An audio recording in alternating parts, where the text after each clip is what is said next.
Okay guys, hey look, here we are today in Las Vegas at the South Point at the Mecum auction. I come to this auction every year. It's so cool. They got some of the most badass old vintage motorcycles you've ever seen. And I thought for sure I needed to do a YouTube video on coming in here today and showing you guys some of the cool bikes that are in here. It's a huge passion in my life.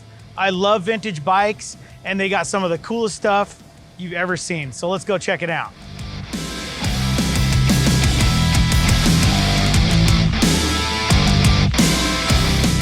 One of the bikes in here today that I thought was really cool, it's a 1913 Harley-Davidson, belt driven. I mean, if you think back in the old days when they were doing the old tractors, everything was belt driven for your farm equipment. Well, I mean, look at this. They were using all this stuff back in them days. I mean, it's just so cool how they put this bike together. It's got a little air pump right here to pump your tire up. You get a flat tire, it's a little air pump right here. Just the way it looks, the wear and tear on the bike is like one of my favorites in here right now. It's a gorgeous bike. I wish I had it. It's a single cylinder 500, so it actually probably makes some power.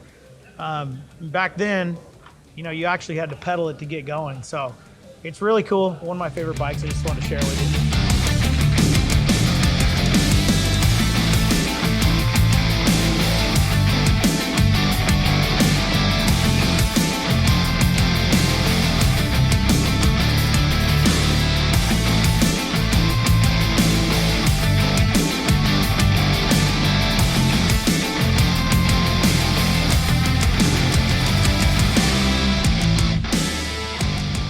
Craftsmanship in this bike is just unbelievable. Like the little details. You know, these guys took a lot of pride in what they were riding back then. I mean, it's got a little horn. You see the little horn up here? Got a little horn. Got this freaking sick headlight. Look at this little, I mean, look at the craftsmanship in this, okay? This is what I'm talking about, guys. We don't do this no more. Everything's stamped and brought to us out of some other country. And, you know, there's no craftsmanship anymore. And this bike is so cool. Like every little detail on it is amazing. Okay, probably one of my favorite motorcycles, 1979 YZ250. This is like the Bob Hanna special right here. Brock Glover.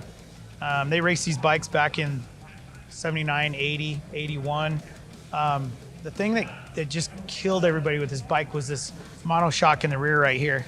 And you can't really see it from here, but the shock goes all the way up into here, underneath the gas tank right here. There's a big long shock.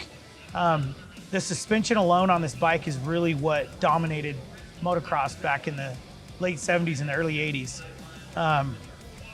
Probably one of my favorites. I own a 79. It's at my house. Of course, it's not this nice because I ride mine, but really cool bike. A lot of great memories. When I was a little kid watching these guys race motocross back in the day and supercross, this is the bike they used right here. So, and I always remember, you know, Bob Hanna out there just kicking ass. So great memories, cool bike.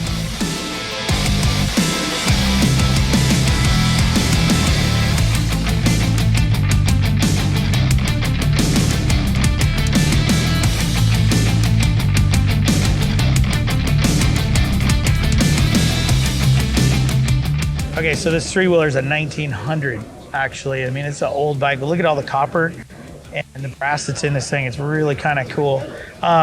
What really impressed me about this little tricycle bike is this motor back here. Come back here and check this out.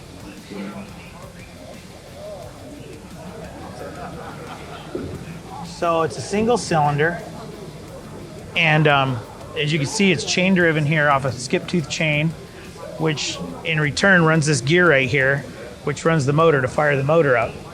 It's all gear driven. It's got a little shoe brake right here for your brakes. Got some cool looking axles on it. I mean, the cylinder head alone is just really cool. Like this is really neat. They say this is absolutely not a reproduction. This is an original bike. So this is something special right here. I mean, if you just look at the details on this and what they were doing in 1900 with the craftsmanship, it's pretty impressive. I mean, look at all this little stuff, right? Little magneto. These are the little steps you can put your feet on to step up on the bike. You know, isn't that really cool?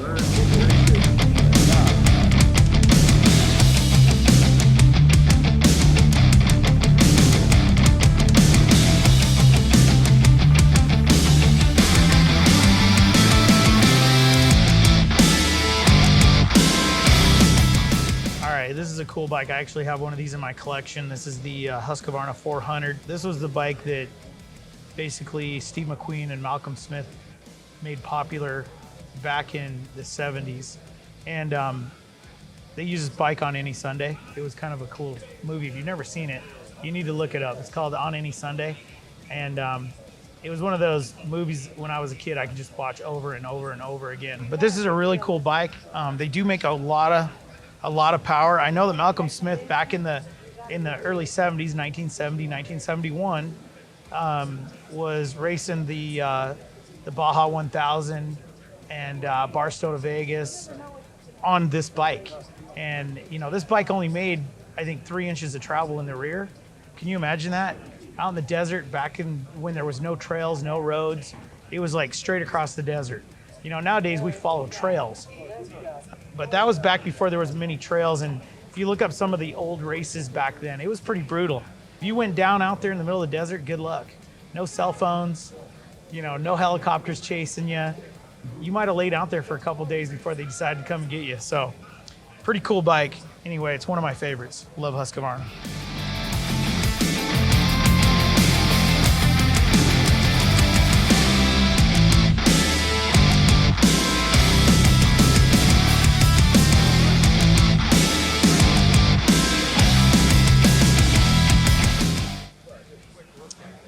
'77 KTM. I have the same bike, real close to the same bike.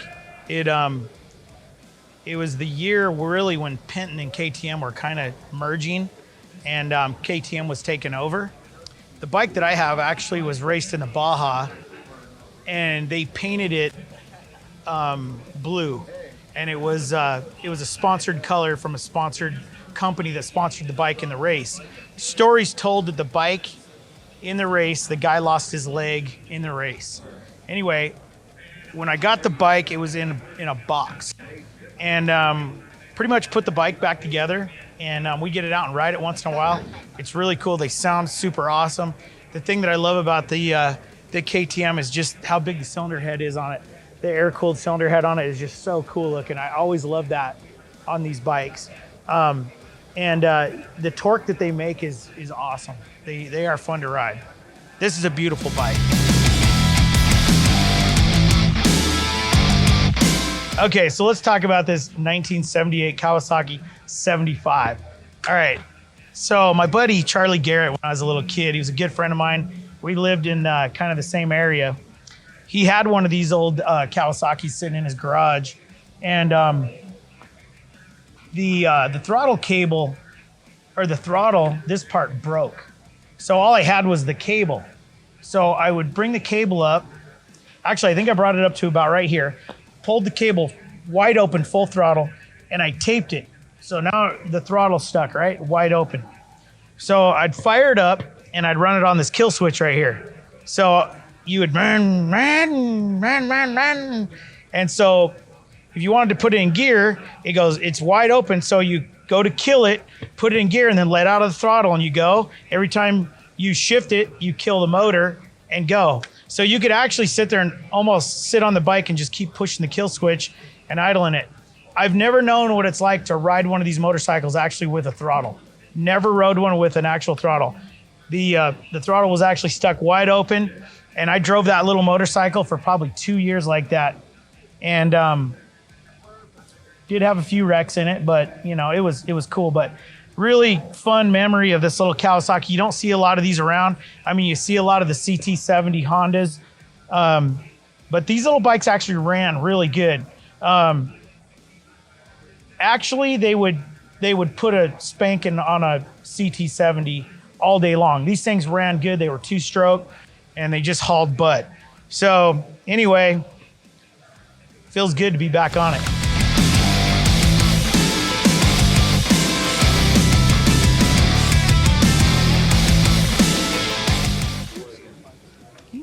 Check out this little 50, huh? Look at this thing. Listen, they don't make stuff like this for our kids anymore. Like, we used to break our arms, knock our teeth out, skid our knees up. This was real.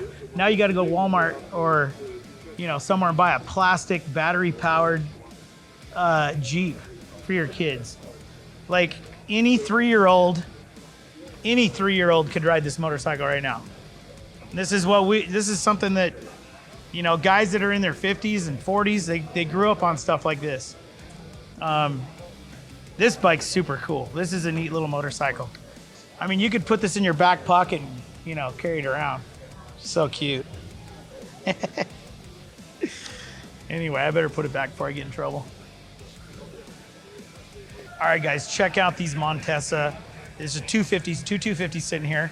I think this one's a 71 and that one's a 74. But Montesa basically was a Spanish bike.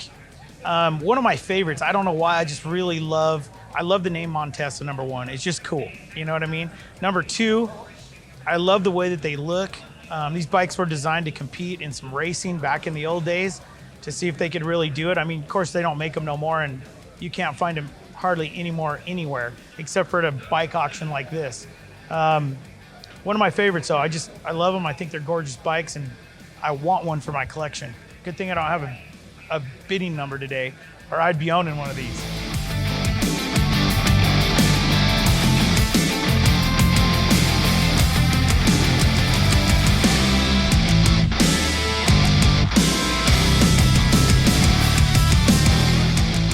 You know, these old Elsinore 250s have really become quite the commodity nowadays. I mean, I remember when I was a kid, we thrashed motorcycles like this. I never even remember one having a straight tank on it. We'd beat the hell out of these, but this is basically the Steve McQueen special right here. There was a lot of, Honda picked up Steve McQueen for a while, and he rode a bike like this, and it was really cool. I'm almost positive it had the green in it also, and there's a really cool, I think it's either Husqvarna or the Elsinore. There's a really cool picture with his shirt off doing this wheelie. And I've been at the gym like all winter trying to get in shape.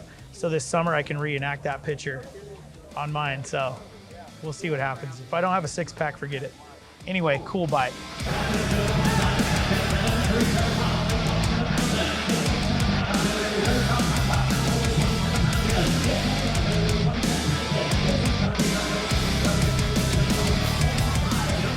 Hey guys, I hope you enjoyed our little run around here at the Mecum auction. It was super cool. I'm sitting right here in front of this 1930 Harley-Davidson that is super badass. We can't be here all day. Our batteries are dying, and I'm afraid I'm gonna buy something if I stay here much longer, but I'm glad you enjoyed it. Make sure you like and subscribe to our page, and stay tuned with us for the next one.